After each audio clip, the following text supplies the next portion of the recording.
All India बार examination, एक ऐसा exam जिसका क्वालिफाई होना बहुत ज्यादा जरूरी है अगर आपको इंडिया में वकील बनना है तो। अब सवाल ये उठता है कि ये बार एग्जामिनेशन होती क्या है, कब होती है और इस एग्जाम को देने के लिए एलिजिबल कौन होता है। ऑल इंडिया बार काउंसिल हर साल 2 बार या कभी कभी एक बार एक एग्जाम कंडक्ट कराता है AIBE का, जिसमें एक एलिजिबिलिटी टेस्ट रहती है जिसका पर्पस होता है ये डिटरमाइन करना कि आप जो लॉ स्टूडेंट्स हैं वो एलिजिबल हैं एडवोकेट्स बनने के लिए। AIB 20 इस बार 30 नवंबर 2025 को कंडक्ट होने वाला है, जिसकी आखिरी डेट फॉर्म फिल करने की 28 अक्टूबर है। अब सवाल ये उठता है कि इस एग्जाम के लिए कोई व्यक्ति कब एलिजिबल होगा। किसी भी स्टूडेंट ने अगर लॉ ग्रेजुएट हो लिया है तो वो एलिजिबल है। साथ साथ जो लोग ग्रेजुएशन के फाइनल ईयर में हैं और उनकी बैकलॉग नहीं है तो वो भी एलिजिबल है। इसमें एक चीज और आपको याद रखनी पड़ेगी कि there is no criteria of being registered as a advocate in local bar. आपका लोकल बार में रजिस्टर होना मैंडेटरी नहीं रहेगा। अगर मैं इस एग्जाम के कंडक्ट होने पे बात करूं कि एग्जाम किस तरीके से कंडक्ट होता है, किस पैटर्न पे काम करता है, तो इसके लिए आपको ये याद रखना पड़ेगा ये एग्जाम जो है 100 मार्क्स का एग्जाम है जिसमें सारे मेजर लॉ के सब्जेक्ट आते हैं और ये एग्जाम एक ओपन बुक एग्जाम है। इसके लिए आप कोई भी किताब ले जा सकते हो, बस ये याद रखना है इसमें आप बैरेक्स ले जा सकते हो, बुक्स नहीं ले जा सकते। इसमें आप अपने नोट्स नहीं ले जा सकते, लेकिन हाँ आप PDF के प्रिंटेड फॉर्म्स ले जा सकते हो जिसमें कोई कमेंट्रीज ना हो। कमेंट्रीज से मतलब है जिसके अंदर कोई डिस्क्रिप्शन ना हो, मीनिंग्स ना हो और केसेस ना हो।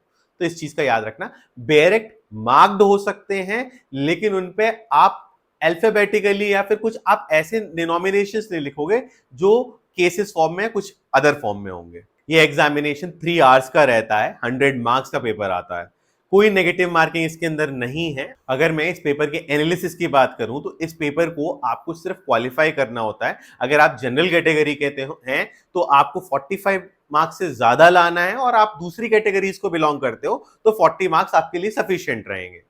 अगर मैं आपकी इसकी प्रिपरेशन स्ट्रेटेजी की बात करूं तो ये पेपर इतना आसान भी नहीं है। आपको ये याद रखना है पिछले 3 बार का अगर पेपर एनालिसिस करें तो इस 3 साल पहले जो पेपर हुआ था उसमें 50% से ज्यादा लोग फेल हुए थे, उसके बाद 30% के आसपास और 25 से 30% हर साल इसमें फेल हो रहे हैं।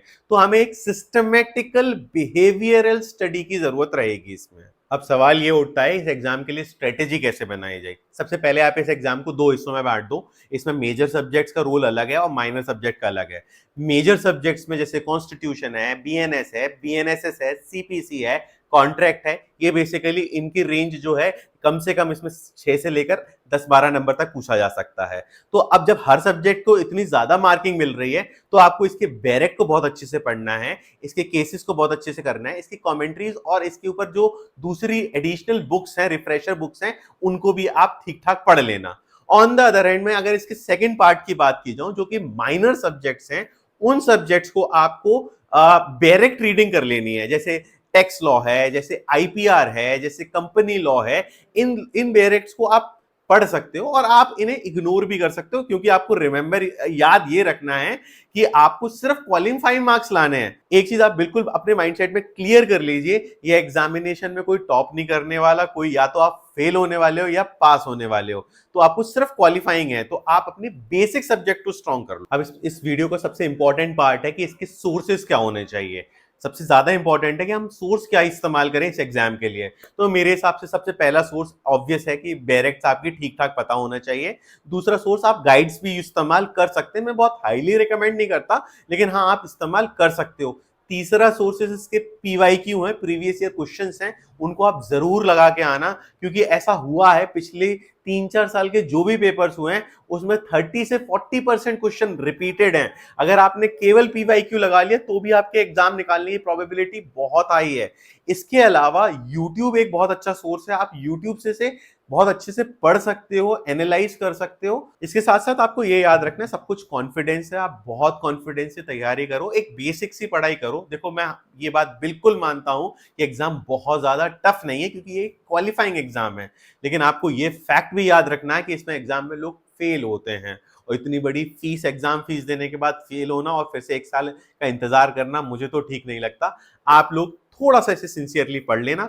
आपको अगर इस केसेस की या फिर कोई नोट्स की रिक्वायरमेंट हो, आप मेरे इंस्टाग्राम के पेज पे डीएम कर सकते हो। मैं आपको डेडिकेटेड केस लॉज और डेडिकेटेड नोट्स भेज दूंगा उसमें। इसके साथ साथ अगर आपको कोई डाउट है तो आप कमेंट में कर दीजिए। और best of luck for your exams, keep studying.